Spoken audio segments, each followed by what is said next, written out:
자, 교수님께서는 지나간 해 2023년 올해 주택시장을 한 줄로 정리한다면 어떻게 해주실까요? 우선 상고하저인 것 같고요. 여전히 불확실성이 큰 시장이고 네. 그 불확실성이 내년에도 굉장히 클 가능성이 높다. 그러면 저희가 여러 금융기관들에서 네.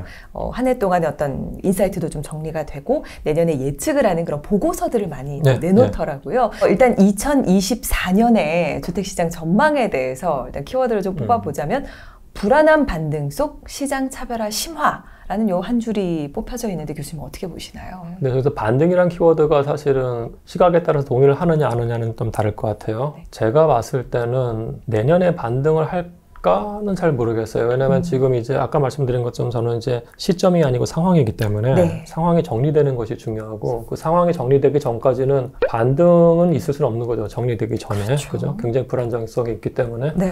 근데 물론 이제 내년에 저 보고서에서는 이제 그 시점 자체를 인하우스 뷰에서는 뭐 하반기쯤에는 상황이 정리되고 그렇다면 반등을 한다는 포지션인 것 같아요. 그 네. 관점이라면 그럴 수도 있겠습니다만은 그래도 제가 봤을 때는 부동산은 위험 자산이기 때문에 네. 좀 더 보수적으로 보면 좋을 것 같고요. 시장의 차별화라는 거는 우리가 지난번에 말씀드렸던 것처럼 사실은 이제 광역시별로 다르게 움직이고 수도권 안에서도 이제 서울과 신도시가 다르고 이미 서울 안에서도 사실은 이제 가볍게 차별화가 되어 있습니다만은 우리가 여기서 하나 좀 인식해야 될 부분은 뭐냐면은 우리가 누적 상승률로 봤을 때 A란 지역이 먼저 올라요. 그 다음 B란 지역이 약간 좀 나중에 오른다고 했을 때 A란 지역이 이렇게 올라갔다고 앞으로 이렇게 올라가지는 않아요. 누적 상승률로 봤을 때는 서울에 있는 곳들이 대부분이 비슷한 정도의 누적 상승률을 보여줘요. 2015년부터 2020년까지를 보면은 강남이 먼저 빠르게 올랐다가 나중에 상승률이 약간 좀 주춤해요. 만만해지는. 그렇죠? 대신에 강북이 굉장히 느리게 상승하다가 마지막에 갑자기 뛰어요. 누적 상승률이 비슷한 거예요. 그래서 시장의 차별화라는 게 고가주택 아파트가 죽을 때까지 계속 빠르게 움직인다. 그게 아닌 거예요. 그러니까 그렇기 때문에 이런 데 마켓을 보셔야 되는 겁니다. 다만 차별화라는 거는 맞을 수는 있어요. 나중에 누적으로 봤을 때는 차별화가 사실은 약해질 수 있다는 것도 보셔야 될 것 같아요. 이 차별화라는 게 결국은 누적 상승률은 동일해질 수밖에 없다. 뭐 이렇게 표현을 해도 되겠죠. 그렇죠. 비슷해질 수밖에 없기 왜냐하면 이제 때문에. 공간 균형을 추구를 하거든요. 네. 그러니까 소비자라는 사람들이 이 지역이 너무 많이 올랐다고 하면은 상대적으로 덜 오르는 데로 가는 거예요. 사실은. 그렇죠. 그게 공간 균형을 추구하기 때문에.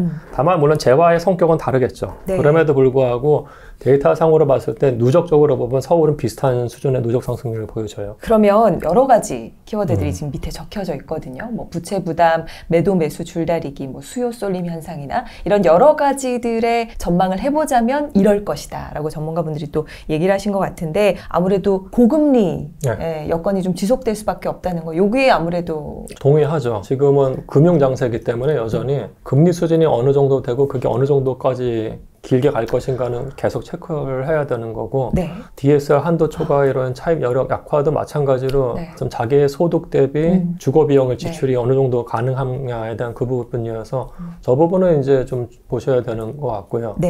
그리고 우리가 어떤 거래가 일어난다고 했을 때 가격이 이쪽이 높다고 하면은 매도자들은 높은 가격에서 팔고 싶어 해요. 그죠? 그러니까 매도자의 그 가격 분포하고 매수자의 가격 분포가 달라요. 매수자는 더 싸니까 이게 과연 이렇게 줄어드냐의 이슈인데 지금 봤을 때는 이 중에서 일부에서 지금 급매물이 올 초에 나왔었거든요. 그 상황이 내년에도 나올 수 있다면 이게 이렇게 같을 수가 있는 거예요, 사실은. 그래서 제가 봤을 때는 이 급매물 출하가 어느 정도 되느냐도 한번 보시면 좋을 것 같아요. 그래서 매수 매도의 줄다리기보다는 영끌했던 사람들이 던질 수 있는 확률이 나타나고 금리가 올라간다고 했을 때 그게 올 초에 하고 작년 말에 나왔던 현상이거든요. 그게 재편될 수 있는 거고 제가 봤을 때 저희가 좀 봐야 될 부분은 크게 두 가지인데 첫 번째는 전세 가격 추이예요. 그러니까 금리 상황하고 전세 가격이 어떻게 되고 있느냐에 대한 부분들이 좀 중요한 것이고 그다음 두 번째는 아까 계속 말씀드리지만 이게 시점이 아니고 상황이기 때문에 상황이 정리되느냐가 중요한 겁니다. 사실은요. 그리고 부동산은 급하게 살지 않으셔도 돼요. 기회는 언제나 와요. 부동산은. 사이클이 길기 때문에.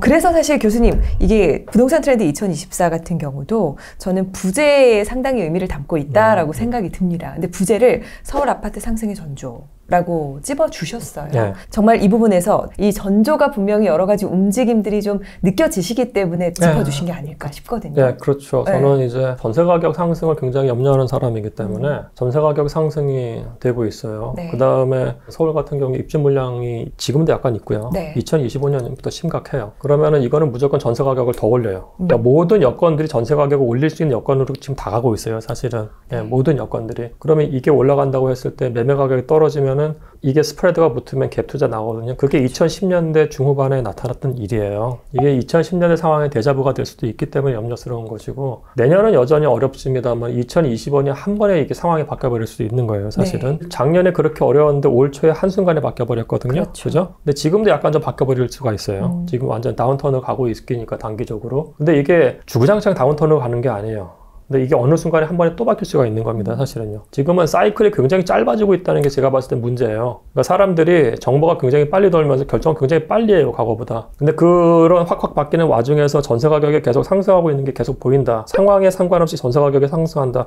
이거는 굉장히 무서운 사인이에요. 이 표에도 보면 주요 영향 요인으로 공급, 수요 정책으로 나눠서 쭉 한번 가격 방향이 짚어져 있는데 어떻게 보시나요? 뭐 사실 공급은 네. 서울 같은 경우 이제 지방하고 완전히 달라요. 네. 저걸 다 일반화해서는 안 되는 것이고 우선은 2025년, 2026년까지는 평균 대비 공급량 적고요. 네. 그 다음에 지금 착공도 굉장히 적기 때문에 2026년 이후도 공급량 없을 가능성이 커요. 그래서 공급량 같은 경우에는 굉장히 이슈가 될 겁니다. 사실은요. 네. 그럼 저게 이제 전세 가격을 꿈틀 것이고 네. 수요 같은 경우에는 저점 인식은 제가 봤을 때 2018년 가격을 저점으로 인식된다는 게 올 초에 확인이 됐어요. 네. 사실은요. 그 말씀 뭐냐면 2018년 또는 2019년 가격이 저점이라는 인식을 갖고 있는 거예요. 그러면 그 가격대에 온다고 했을 때는 반등하는 것이고 네. 그건 단지별로 이제 본인들이 저점 수준이 어느 정도 공부를 하셔야죠. 사실은. 네. 그죠? 그리고 규제 완화 같은 경우는 뭐 아마 지속될 것 같은 생각은 들어요. 사실은요. 네.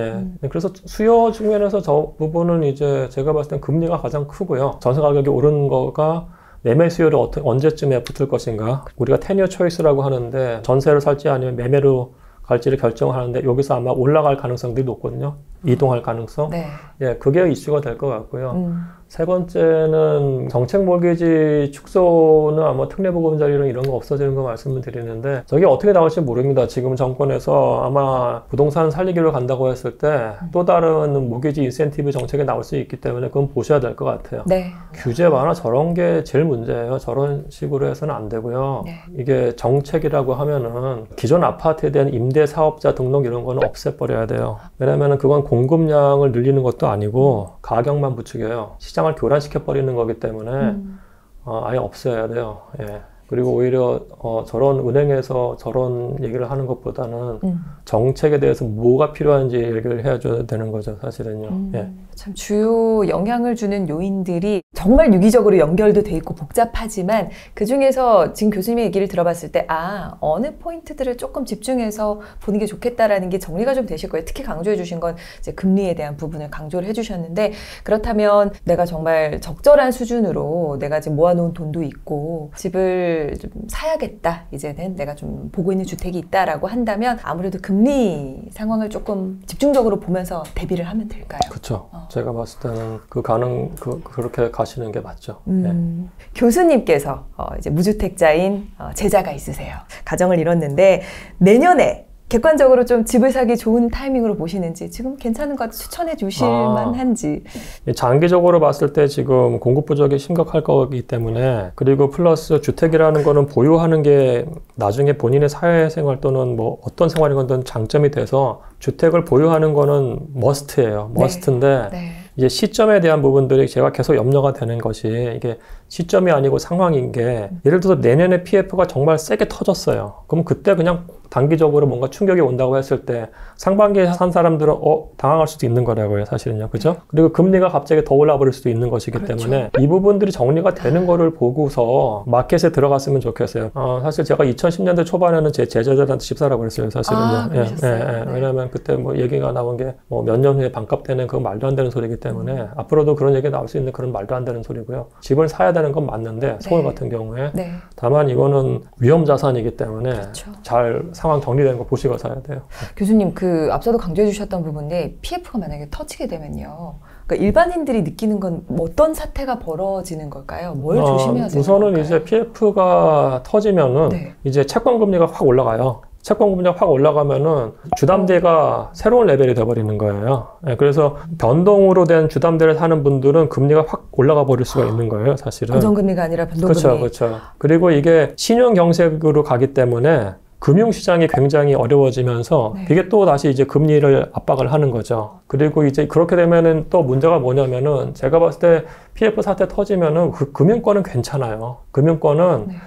제가 이렇게 딱 보니까 이 사람들이 담보를 여러 개 설정해놔가지고 망하지 않아요. 금융권은 결국은 받아내는데 시점이 길어질 뿐이고 디벨로퍼들은 자기가 투자했던 자산들 없어지는데 그거는 소유자들하고는 상관없어요. 다만 문제가 이제 건설에다가 몇 개가 무너질 수도 있는 건데 그렇죠. 그게 이제 약간의 걸림돌이긴 합니다만은 근데 그게 어느 정도 정리가 되는 걸 보셔야 돼요. 지금 PF가 생각보다 지금 터지질 않고 있어가지고 이거 지금 돌려막기거든요, 지금. 그렇군요. 금리 플러스 PF가 언제 터질지 네. 내년에 조금 주목을 해서 봐야 되는 부분. 왜냐하면 우리의 주담대 이자에 영향을 주는 그렇죠. 요소이기 때문에 우리가 좀 주의 깊게 같이 한번 보면 좋을 것 같고요. 자, 그러면 마지막으로 이 영상을 보고 계실 아마 또 내 집 마련을 하고 싶은 많은 분들을 위해서 또 조언 한마디 남겨주시면 좋을 것 같아요.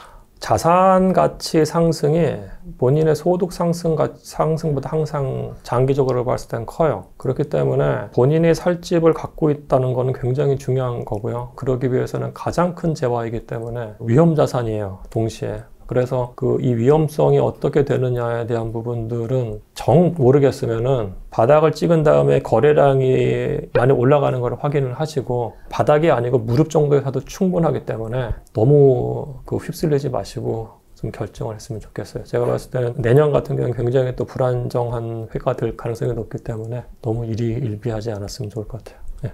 교수님께서 고심을 담아서 한마디 한마디 이렇게 조언을 해주시는 게 느껴졌습니다. 오늘 여러 가지도 부동산 인사이트 나눠주셨는데요. 귀한 시간 내주셔서 진심으로 감사드립니다. 네, 감사합니다. 감사합니다.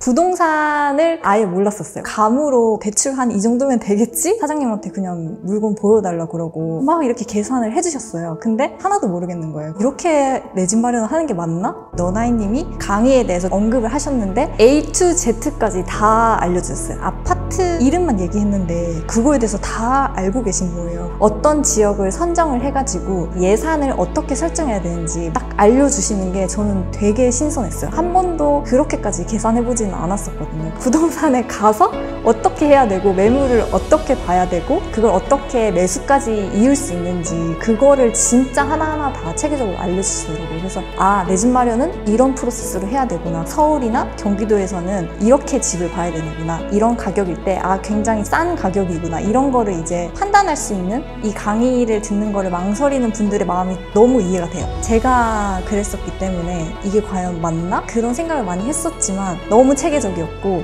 정말 신뢰가 많이 가는 강의였던 것 같아요. 내가 이거만 보면 내 집 마련만큼은 후회 없이 할 수 있겠다. 그런 생각이 들었던 것 같아요.